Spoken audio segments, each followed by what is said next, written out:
Welcome to the dog park.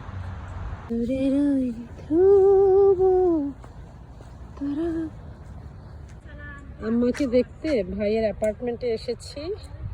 তো এখন আপনাদের সাথে একটা মজার জিনিস শেয়ার করব।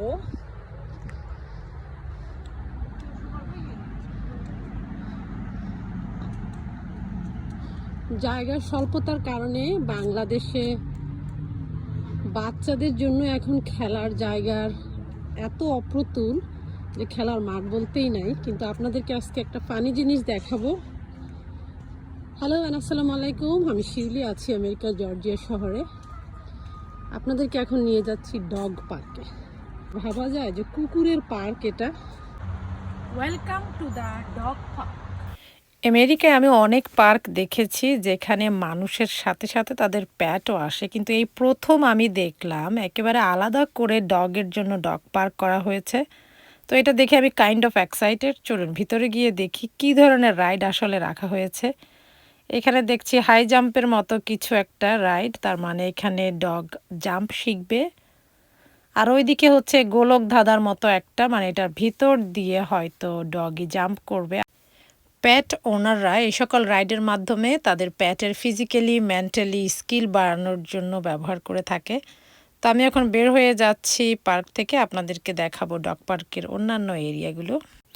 ডগ পার্কে এসেছি কিন্তু একটা ডগিরও দেখা পেলাম না। আসলে ডগিরা বিকেলবেলা আসে। ঢুকতে এখানে আছে গেট, আর আছে এখানে ট্র্যাশ ক্যান কুকুরের ওয়েস্ট ফেলার জন্য। এখানে আছে প্লাস্টিক ব্যাগ, লেখা আছে ফুলে ব্যাগ আউট অ্যান্ড ডাউন। আপনার প্যাট যদি এখানে পটি করে সেটা ক্লিন আপ করতে হবে। আদার দ্যান দ্যাট ফাইন হবে $75 to $500।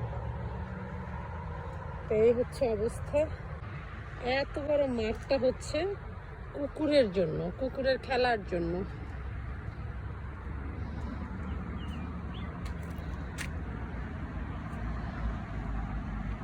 পুরো মাঠ জুড়ে নেট দেয়া আছে। এই কুকুরগুলো আসলে হচ্ছে এখানে অ্যাপার্টমেন্টে যারা থাকে তাদের প্যাট, তাদের সেফটির জন্য ডগ পার্ক করা হয়েছে।